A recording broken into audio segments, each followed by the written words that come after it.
Assalamualaikum warahmatullahi wabarakatuh, Om Swastiastu, dan salam kebajikan untuk kita semua.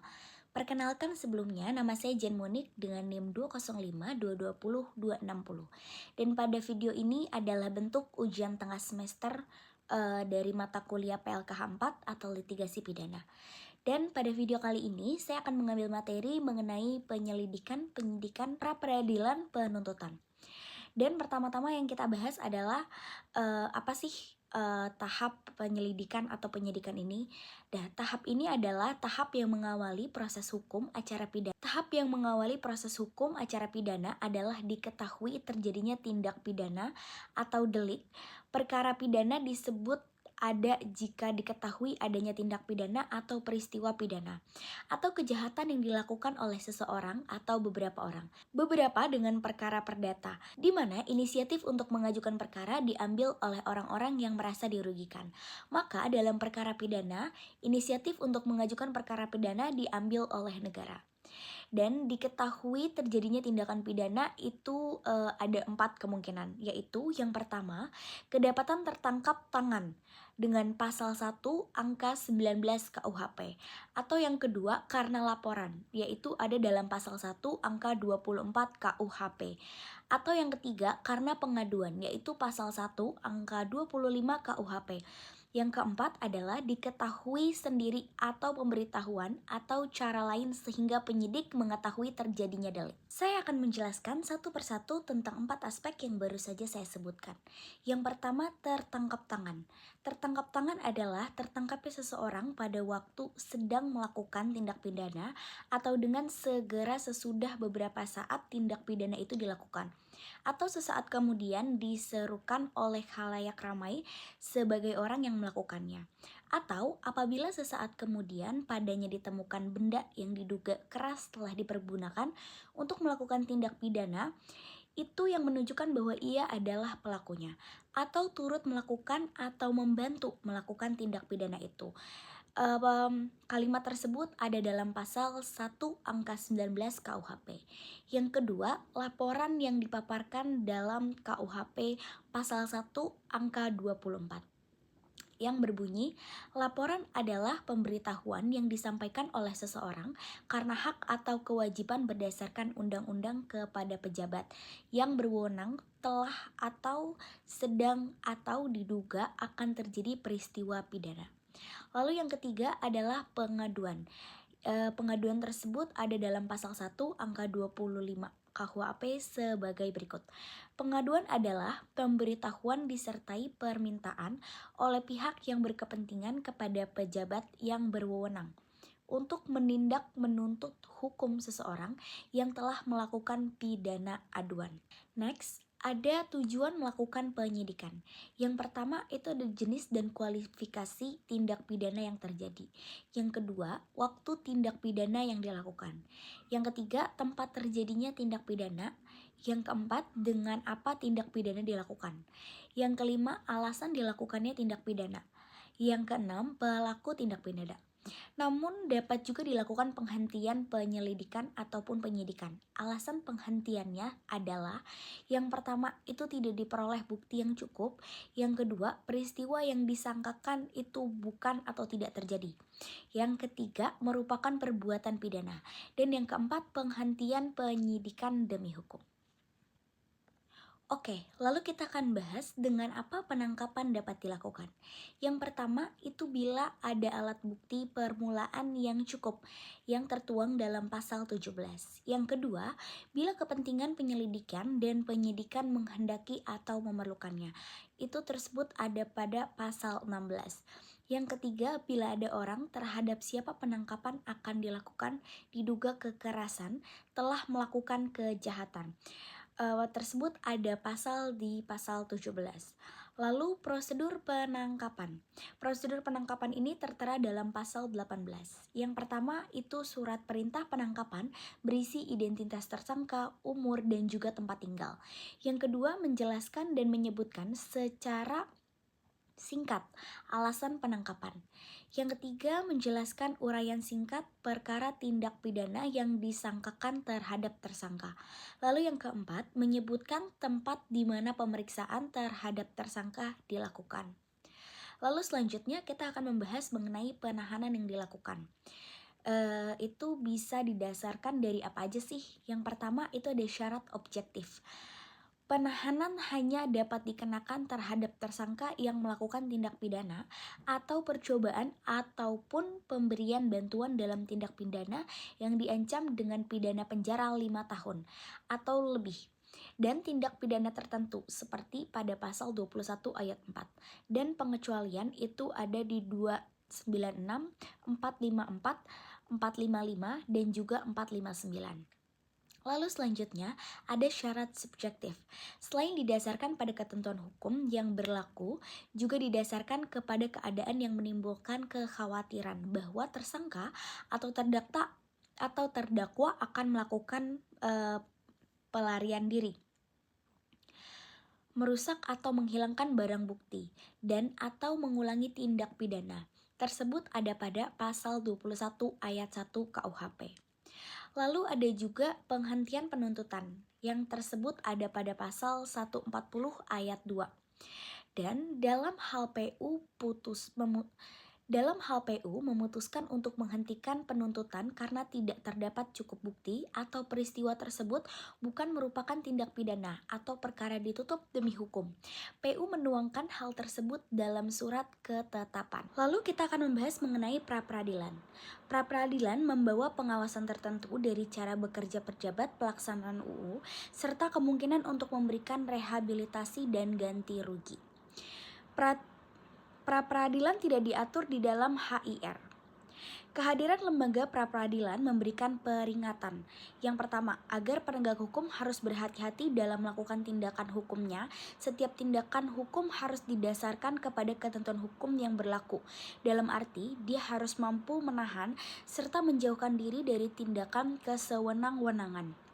Yang kedua, ganti rugi dan rehabilitasi merupakan upaya untuk melindungi warganya yang diduga melakukan kejahatan, yang ternyata tanpa didukung dengan bukti yang meyakinkan sebagai akibat dari sikap dan perlakuan aparat penegak hukum.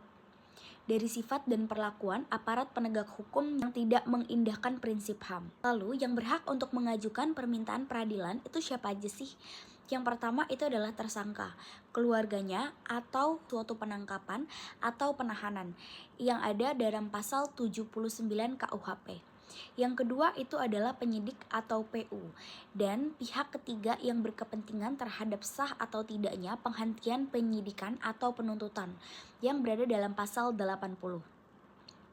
Yang ketiga adalah tersangka atau pihak ketiga yang berkepentingan terhadap permintaan ganti rugi dan atau rehabilitasi akibat tidak sahnya penangkapan, penahanan, atau akibat sahnya penghentian penyidikan dan penuntutan. Lalu ada juga upaya hukum terhadap putusan pra-peradilan. Putusan pra-peradilan tidak dapat dimintakan banding yang ada dalam pasal 83 ayat 1 KUHP, kecuali terhadap putusan yang menyatakan tidak sahnya penghentian penyidikan atau penuntutan yang berada dalam pasal 83 ayat 2.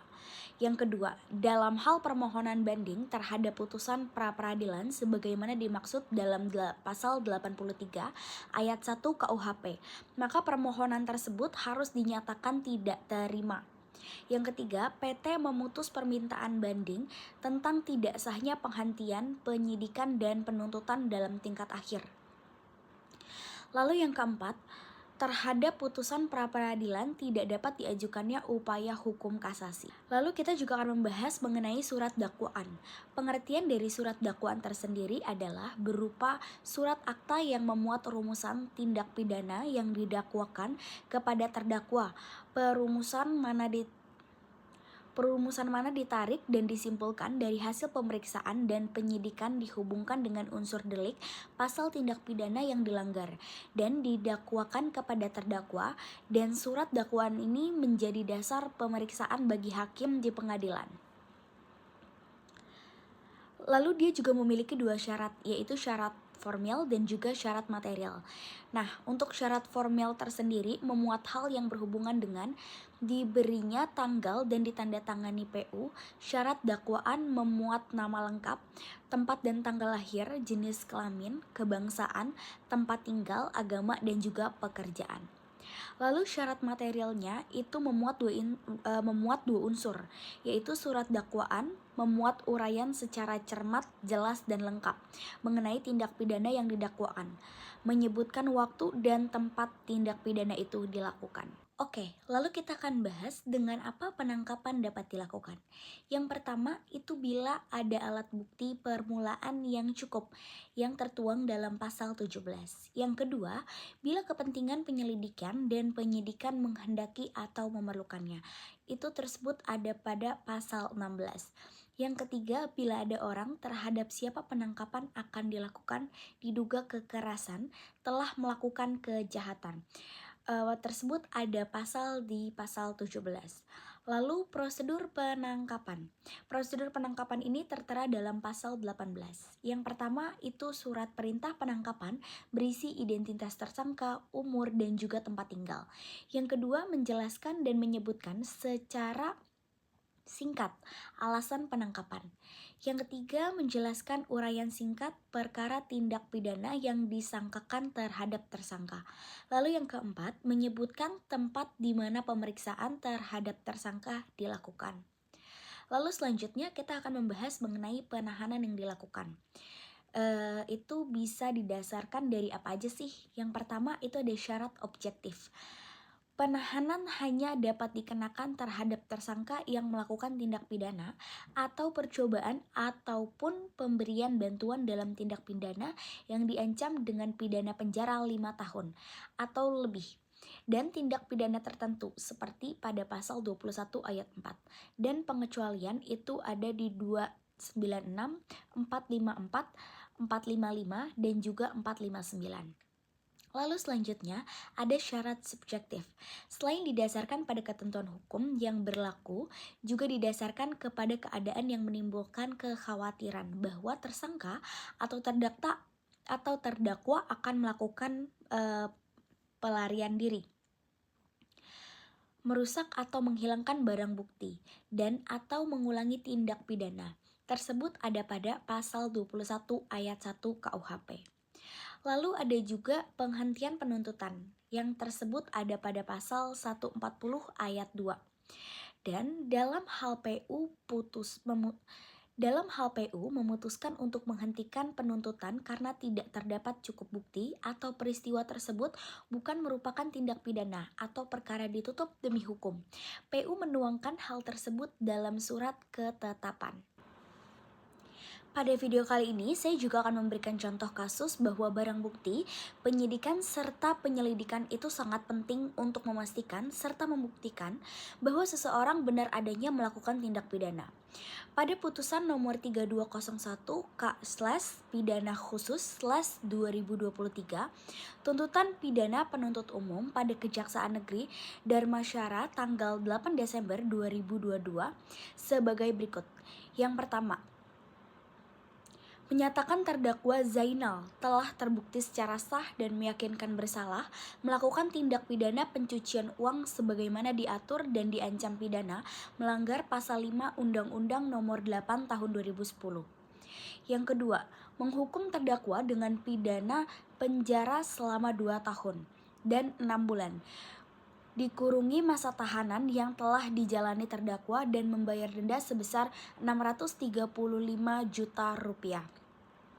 Apabila denda tersebut tidak dibayar, diganti dengan pidana kurungan selama 8 bulan.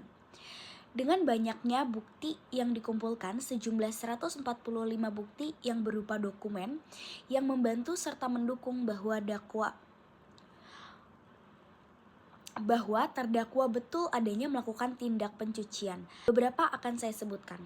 Yang pertama, uang 1 rangkap asli dokumen perencanaan penyusunan DAD Sentra IKM Kabupaten Darmasyara tahun 2017 dari Direktorat Jenderal Pengembangan Perwilayahan Direktorat Pengembangan Wilayah Industri 2.